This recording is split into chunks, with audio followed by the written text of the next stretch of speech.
I am not supporting Amendment 51 today because the central choice for Parliament is whether we accept the outcome of the referendum and the Article 50 process and agree that the UK leaves the European Union in March 2019, or do we seek to subvert that process? And perhaps the Norway option, the European Economic Area, suits that purpose. The EEA agreement helped 3 small countries who could not persuade their people to adopt EU membership. 3 countries who accepted having no say in return for single market membership, accepting the role of rule takers, not rule makers. Second-class membership of the European Union. Now, much has been said about Michel Barnier this morning, saying he'll give us the EEA plus the customs union. Of course he would. He'd bite the hand off the Prime Minister for this deal because it's, apart from leaving without any deal, it is the worst deal for the United Kingdom. I believe the Honourable Lady says shame, and actually I'm afraid to say it's that sort of contribution to this debate which is so unhelpful and divisive. I believe that we do have to reach consensus on the way ahead. I do believe we have to be as close to the single market as possible. I do believe there should be a customs arrangement. But I also importantly recognise an overlooked issue for at least 15 years since we let the first A8 in on immigration.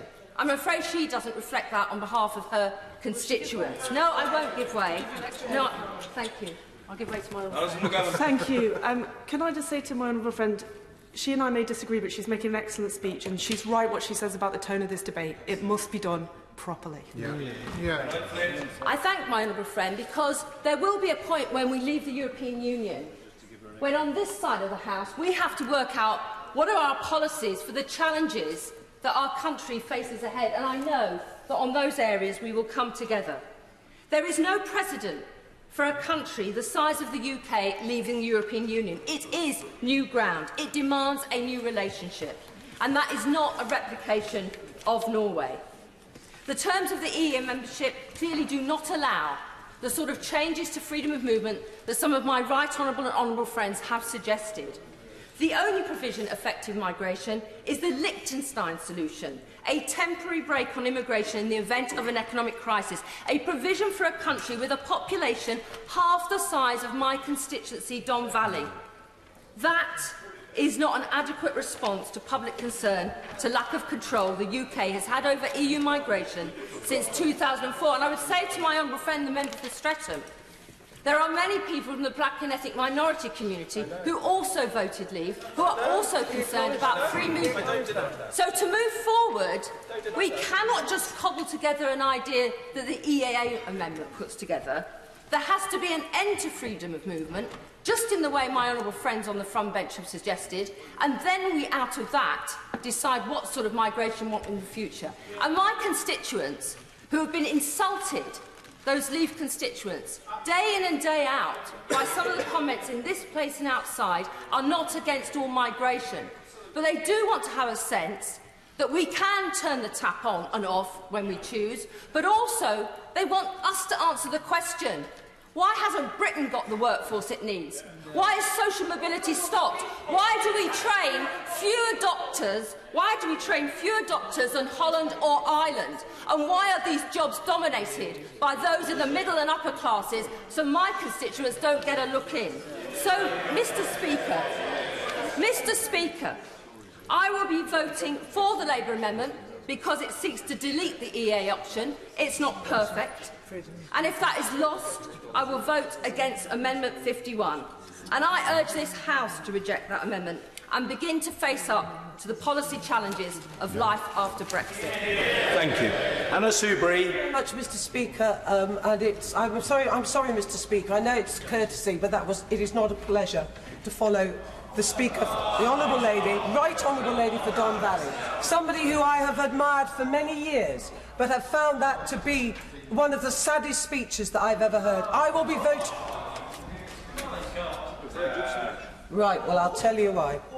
Stop the clock. Can I please appeal to colleagues? I understand there are raging passions on these issues, but please let's try to treat each other with respect. Members are honourable and right honourable members who happen to hold opinions which differ. Anna Soubry. Thank you very much, Mr. Speaker. You'll remember I said how much I respect the right honourable lady for so much of her work, but on this I profoundly disagree. I'll be voting for the amendment, very good amendment, written and beautifully advocated by the noble Lord Kerr. I'd urge honourable members to read it. It says everything that I agree about the value of a customs union. In due course, that bill will come back. I'll make the argument. I will ask British business, please write to your local MP, explain, as the honourable member for Wantage explained, how he had spoken to one of his businesses, and they explained in good, simple, plain terms why having that customs arrangement is so important to his constituents, their jobs, their future for their children, their grandchildren. I will be voting for the EEA amendment because I believe, as I've said many, many times in this place, of the value of the single market. And I say to the honourable lady, I am appalled that that the honourable lady, as a member of the Labour Party, has stood up and not understood and appreciated the considerable value that immigrants have brought to our country. These are human beings. If I'll take an intervention when I want, I'm not afraid of a debate, and I'll take it now. Caroline Flint. I would urge, Mr. Speaker, the honourable lady to look at the record of Hansel. I made very clear that I wasn't against all immigration, and I said also very clearly that nor are my constituents. But they want to feel that we have better systems in place, that they feel that it's fair and managed, and that is something they haven't felt for a long time. I would gently say to the honourable lady, she represents an area of the world which this country I know quite well. I'm from North Nottinghamshire, I'm from Worksop. I also represent, of course, the constituency of Broxtowe, and it's often quite peculiarly unique and perhaps a little bizarre that those who complain most about immigration are in areas where there's actually very little of it. That is the point. It is the fear of the stranger. It is the fear of the unknown.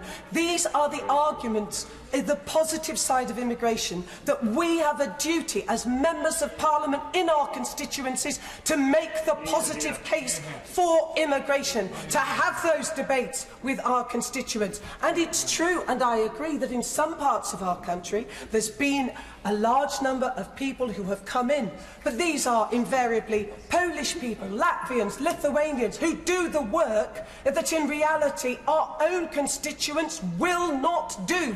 It is a myth to say that there is an army of people sitting at home desperately wanting to do jobs. The truth of the matter is we have full employment and we do control immigration. How do we control it? It's called the market. Because overwhelmingly people come here, of course, to work. When we don't have the jobs, they simply do not come. Now, it's right, and I agree, and it's a sad legacy of previous Labour governments, that there hasn't been the sort of investment in skills which this government is now doing, and has a proud record of apprenticeships by way of example. But I'd say to the right honourable lady, she must speak to the businesses in her constituency, and she must ask them, who are these people? Where have they come from, and why haven't they employed locally? As I have done with the constituencies in the businesses in my own constituency. And I can tell you, Mr. Speaker, that there are some who have told me they've probably broken the law. They've gone out deliberately, absolutely clearly, to recruit local people into jobs. And they have found that with very few examples, they have been unable to fill the vacancies. And they take grave exception to anybody who says that they undercut in their wages or don't offer great opportunities to people. And it is a myth, as I say, that there are armies of people wanting to work who can't work because of immigration.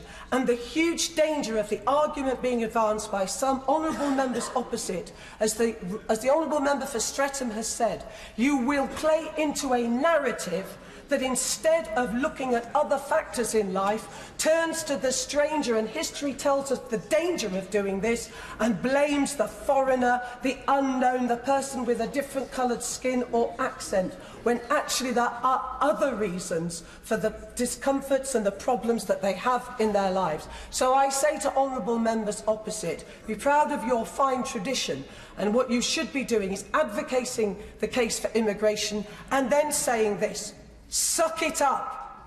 Suck it up. There is no alternative that has been advanced in this place other than the customs union, the single market. Let's grab it, let's do it and move on. How will